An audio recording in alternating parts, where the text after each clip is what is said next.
Hi boys and girls, I want to show you how I made this landscape or seascape work inspired by Bisa Butler. The first thing I want to explain to you is how we're going to create some texture in our art. Now a quilt is made from fabric. I do have an example of a quilt my grandmother made, my great-grandmother actually. And all of these are pieces of fabric that have been put together. And this quilt's very old, so you can see where it's bound at the edge. And actually on the inside, there's a really thin layer of soft cotton. So there's a front layer and a back layer, and then there's a binding that goes around the edge. Now we are not going to be using fabric, but in order to get this soft feeling, one of the things that you can do is you can actually take a piece of paper. Now this is not fabric, this is paper, but you can take a piece of paper and you can crumple it up over and over and over and over again. And it will give it that nice, soft feeling. So that's how I created some of these waves on here. So I just want to get you guys started if a landscape or a seascape is something you'd like to do. You can use white paper that you have at home to do this. You could use colored paper that you have at home to do this. You will be getting sketchbooks soon, but for right now, you can go ahead and use whatever you have, even if you have an old envelope, if that works. So if you were gonna use white paper, you can actually take a crayon and you can create some color on it.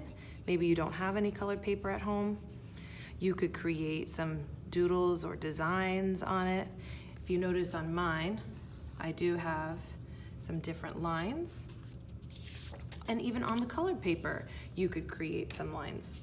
You can tear your paper like this. You can cut your paper like this. Any of that will work to get whatever shapes you need.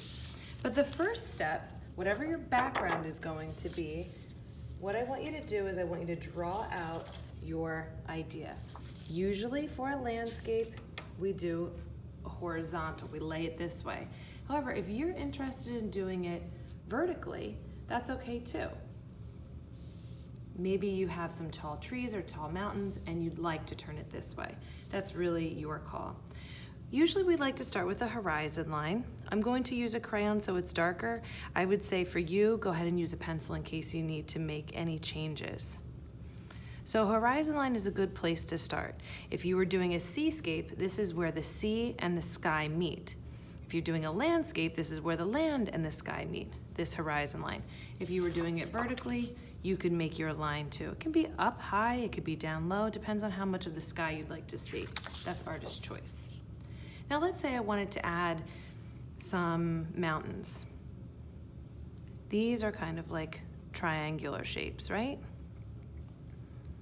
Maybe you'd want to add some hills back there. They're a little bit more bumped up shape.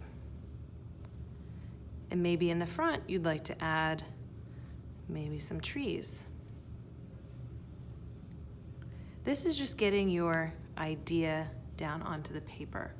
So that's what I want you to start thinking about. I want you to start thinking about your idea, getting your idea down, and then you're going to be adding the paper on top of it. If you want, you can even add some lines or some patterns now. So let me go ahead and do it this way as well so that you can see. Maybe I'll add a little building. Now you might be saying, Ms. Sasso, that building is clear. Well, remember, I'm going to be adding some paper on top of it to create the look.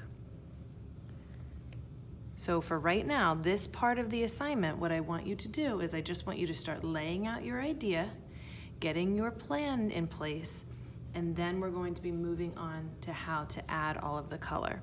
So let's say in the background here, I'm gonna have, maybe I'll have the sun, put some mountains in here. This is up to you. I want you to think about, or maybe that's the moon, maybe this is a nighttime scene. I want you to think about maybe a place that you've been, maybe somewhere special to you, and that's where you can get your inspiration. I happen to love the ocean, so that's why I did this. But you might have a favorite camping site. Maybe you went camping. I heard a couple of you say that you went camping. Maybe you want to add a tent.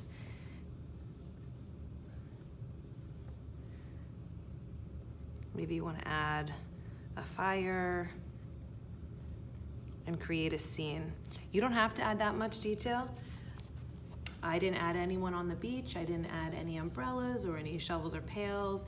I just stuck with the water and the sand and the sky and the sun.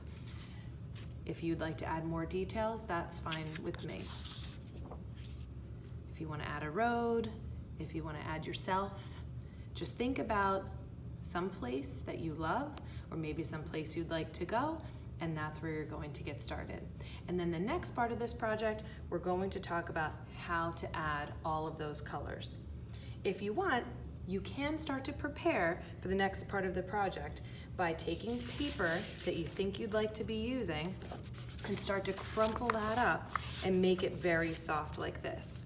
This I used colored pencil on the top. You can see it was a white piece of paper and I colored it. You can use, just like I had shown you with the crayons, if you color a piece of paper with crayon, you can start to crumple that up. So you can kind of get your fabric, your paper fabric, ready for the quilting piece, okay? So remember, my 2 rules, enjoy and stay creative. I cannot wait to see these landscapes.